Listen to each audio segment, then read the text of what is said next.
Welcome back to Rappahannock Issues. I'm Tom Cohen. I'm joined by my friend Jeff Harvey, who is the Director of Planning and Zoning for Stafford County.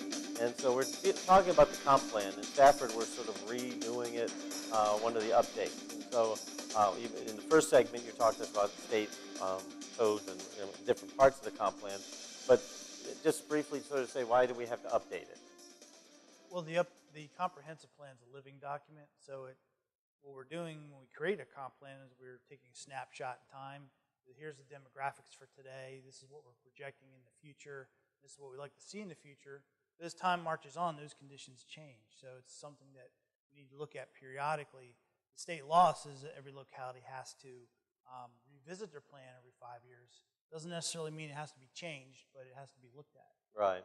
And I know from at one of the planning things that you all send us to, there's some counties that just sort of say, yeah, we looked at it and that's it. And others, they actually make a serious effort to make it a living document, which is sort of interesting. One of the things that many people complain about is when they move to Stafford, or many of the communities in Virginia as a whole, is that they're from areas where they set up the road system before you start putting in housing complexes, and before it starts happening, you have the infrastructure in there first. And a lot of times they have a hard time understanding why Virginia, we're just not able to do that. And so can you help with that, people understanding that aspect? Sure. In Virginia, we're set up as a commonwealth, and we're also set up in what they refer to as the Dillon Rule. The Dillon Rule is a way that legislation is viewed. It basically says that all the duties and authorities and power that a locality has, they get from the state. And we only get what the state delegates down to us. So if we want to establish new laws or new regulations or new ways of doing things, we have to go and ask the General Assembly for the Commonwealth for that permission. And that's sort of different from home rule, where the localities have the authority to sort of do things. So what challenges are there when you're working on the comp plan? Well, some of the challenges that we see working on the comp plan is the changing conditions, because as we're preparing a plan, it often takes quite a while to get all the information together, to get a lot of the public input and other things. And while we're doing that, there have been new projects approved, more people moving into a county, changes in state laws. So you have to try to put your arms around all that to put the plan together. Also, the planning process requires coordination with multiple agencies such as VDOT, Virginia Marine Resources Commission, and other state agencies to ensure that our document's meeting all the requirements of the state code. And the VDOT one, I remember when we were doing the steering committee, can be a little bit longer. It take quite a while to get some of that information in. Yes, VDOT, by the state regulations, have up to 120 days to provide their comments to the locality. Oftentimes, our local folks are good. They turn it around in much shorter time. But you have to account for that in your planning process and your public hearing process, because state law says the locality should not adopt its comprehensive plan until it's received a recommendation from VDOT. And a lot of people, a number of people would be interested to see that the localities don't really control roads, for example. Yes, Virginia is unique in that all the public roads are maintained by VDOT, which is a state agency. A lot of states have the counties maintain the local roads and the state maintain the primary highways and also the interstate. Also, what's interesting about Virginia, we're known as a pay-as-you-go state. So for transportation funding, typically a new road project's not going to get funded until there's a demonstrated need for it. In other words, you already have traffic congestion.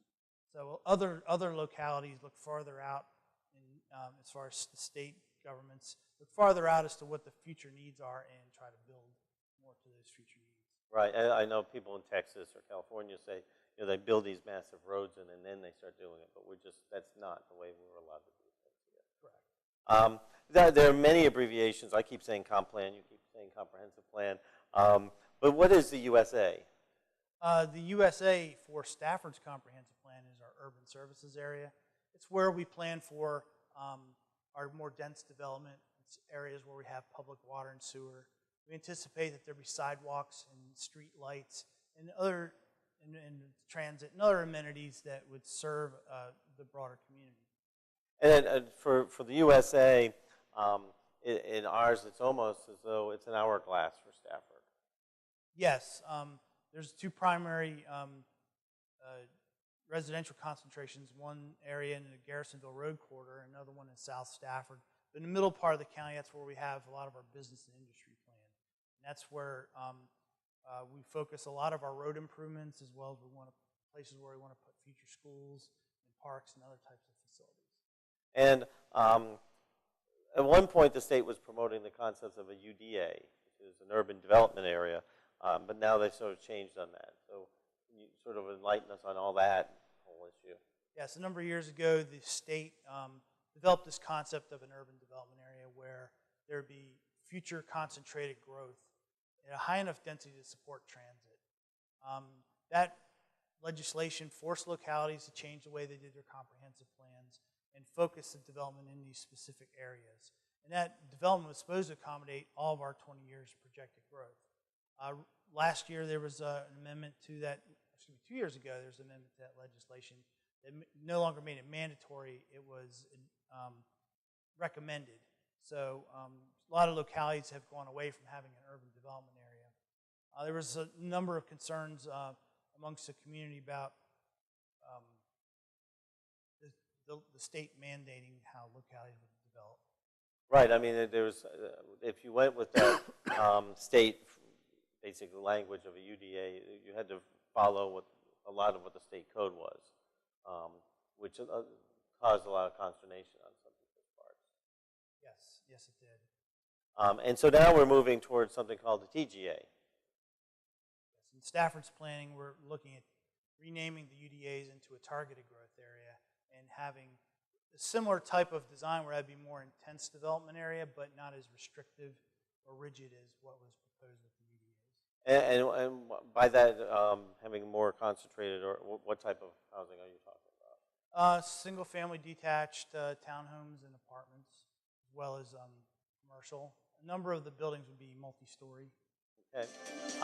And then as we go to break, the idea with the comp plan is to try to have as much area and concentration as you can. And we hope that you concentrate by coming back after the break to see our final segment where we talk about the comp plan and what's happened to it. So come on back after the break.